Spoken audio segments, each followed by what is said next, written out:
below. So, this wasn't really supposed to be my first YouTube video, yet here we are. So I haven't really shot anything yet on my probe lens besides just messing around with it. So I decided I would make something really cool a couple days ago. And the idea was I was gonna pull up through this dye falling, and it was gonna look sweet, which it probably would have, except quickly as I put the lens into the water, it wasn't very crispy and clear. And I think the reason is the water line came up probably about halfway on this little thing here. It didn't come up to the USB port, but it was high enough where the water was able to get through the spot where the cables from the USB port feed up to the front of the lens barrel where the LED is. So basically this entire thing, when I opened it up, was completely flooded. I wish I captured that, but I was too nervous to do anything other than take that thing off and look, because I needed to know if I was completely hosed. So I shot hardly anything at all before I looked at the screen and went, oh, why is it so soft? Oh, there's water in the lens. These first 3 shots are from the probe lens, and as you can see, they're super soft. And then after that are what it should look like shot on my 50mm prime lens from outside the tank. You can see it has way more depth and contrast to it, which is what I'm trying to get on the probe lens, but that doesn't really tend to happen when it's full of water.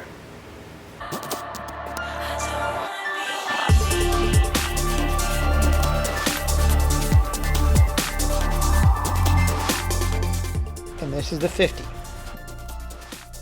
Next time I'm gonna have to figure out how to keep the water from jiggling from side to side, because it's not a great look. That looks like layers of clouds, and I just want to fly through them with the probe lens when it's fixed.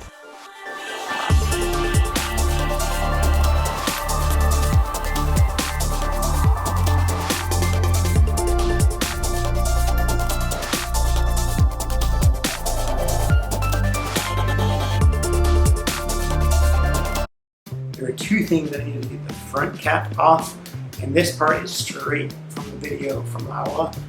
A heat gun, and then I ended up needing these guys to get it to loosen up at all. I'm not proud to say that both of these are Harbor Freight products. This has been great, no complaints. These don't even have any electronic anything in them, but surprise, they smell like nasty cigarette smoke.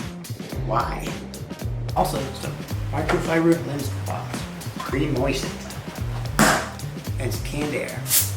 So, taking this off, this is what's under here. And obviously I already did this once because it was soaked the first time I took it off, and now it is not soaked. This part here is a lot less intimidating than I expected. Everything here just unscrews. It looked like they had some, I think, Loctite on it. It was blue. But before I go and just put Loctite on it again, I'm gonna make sure that's what I'm supposed to use.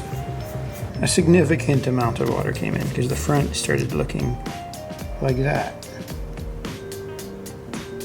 I'm gonna hit it with some canned air now. So hopefully that'll take care of it.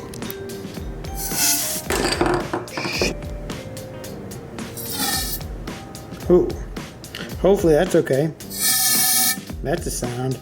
Usually I do that with 2 hands, but I was holding a camera with one of them, and it was a cool sound, and I wanted you to hear it. Looks like the canned air is actually pushing moisture down into the glass, but hopefully, eventually, it'll just kind of dry it. We will see. So I just hit the front with canned air so hard that the front element finally just fell out, which isn't a bad thing because there's a screw cover here somewhere that hopefully I didn't lose. But now that's opened up, and this is the spot that was really causing the most problem right there. So I'm gonna give that a wipe down. So I've just taken this and wiped it down, and it's ready to go back in. No more condensation, no more moisture, nothing. So now we carefully, I'm not gonna do this. I'll be back.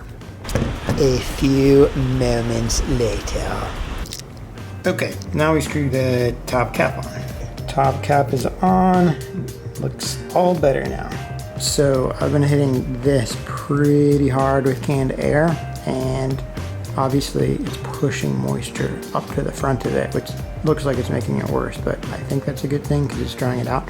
So I think eventually this will be fine. Otherwise, they sell this as a replacement part for $80. So not too bad. If you ever looked at what the inside of, say, a 70 to 200 lens looks like, or even a prime lens, you're gonna see it looks a lot more complex than this. This part here is the part that is much more complex. Unfortunately, I didn't have to touch that. If you happen to have gotten water inside your probe lens, you were probably doing this and came too high on it. So as long as you didn't tip your lens back and get water down inside of this part, you're probably just fine. So don't freak out.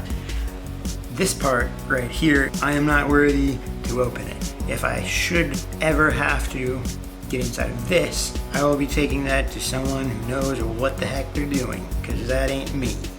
So now really all I need to do is try to get this guy to dry, which I have 100 packs of silica gel on the way. It might be overkill, but I'll give that a shot and should be fine. Otherwise, it's $80 for a new one and no big. So Paul's a happy boy. It's like the water came in through the USB port. The light still works fine, but this is all kind of waterlogged under here. So I may just go ahead and get a new cover, or I might mess with this and try and clean it up. We'll see. Looking through the lens now, you can see that everything is as sharp as it ever was. And I'm gonna sleep a lot better tonight. So I guess long story short, if you happen to have one of these beautiful lenses, don't be stupid. Leave that to me.